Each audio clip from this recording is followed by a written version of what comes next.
Selamat pagi semuanya. Gimana kabarnya pagi ini? Sehatkah? Ya, ada yang sakit? Oh, tidak ada. Si Bute, gimana kabarmu nak? Sehat? Ya, sehat. Oke. Nah, sebelum kita memulai pelajaran kita pada pagi hari ini, mari kita menyerahkan diri kepada Tuhan. Mari kita berdoa. Adakah yang siap untuk memimpin kita dalam doa? Oke, silakan nak. Berdoa dimulai. Terima kasih doanya nak. Ibu akan mengabsen dulu biar ibu lihat siapa yang belum hadir pada pagi hari ini. William Iniesta, oke, hadir. Melvin Grace, oke. Intan Priscilia, oke, dan seterusnya. Baik, semuanya hadir. Berhubung karena di dalam ruangan ini kita ada dua kelas, yaitu kelas 3 dan kelas 4. Ibu akan masuk ke kelas 3 dulu yang pertama ya. Nanti ibu lanjut ke kelas 4. Untuk anak kami kelas 3, kita masuk ke mata pelajaran IPA, di mana judulnya adalah mengenai benda padat, cair, dan gas. Siapa yang tahu contoh-contoh benda padat, cair, dan gas? Ada yang tahu? Unjuk tangan. Oke, silakan. Ya. Iya, benar sekali. Ibu mau memberikan definisi dulu seperti apakah benda padat itu, benda cair itu seperti apa juga. Nah, benda padat itu benda yang volumenya tetap, tidak berubah.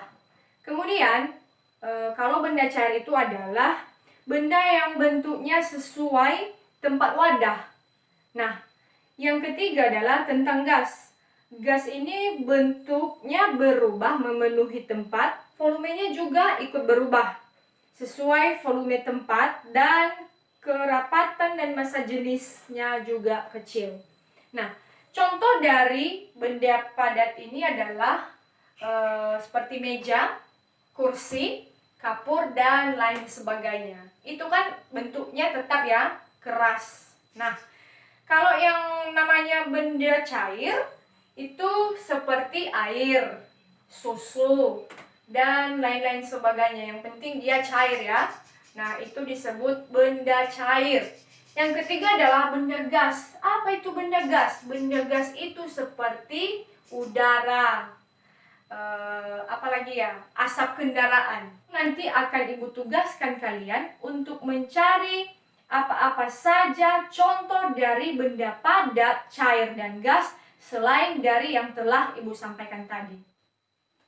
Baik, untuk anak-anak kami kelas 4, kita masuk mata pelajaran IPS dengan pokok bahasan kerjasama. Sebelumnya ibu mau mengabsen kehadiran kalian dulu. Rizky Temasaki, oke, hadir. Arozatul Lodaili. Seperti yang telah ibu sampaikan tadi, bahwasanya yang kita pelajari pada hari ini adalah mengenai kerjasama.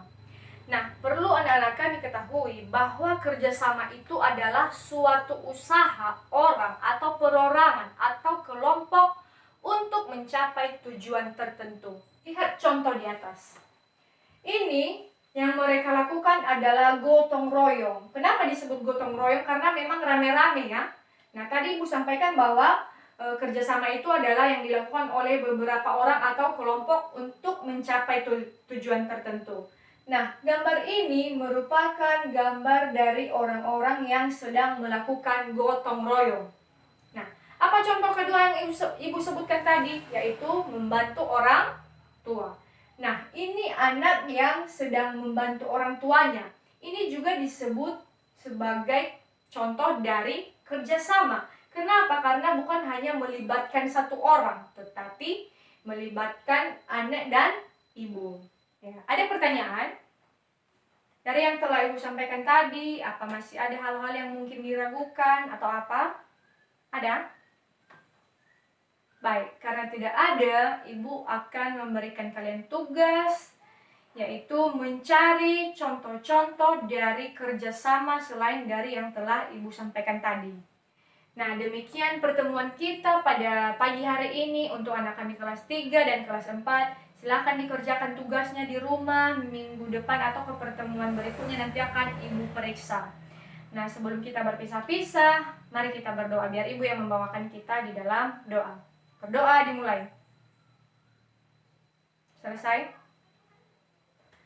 Demikian pertemuan kita. Atas perhatian saya ucapkan terima kasih.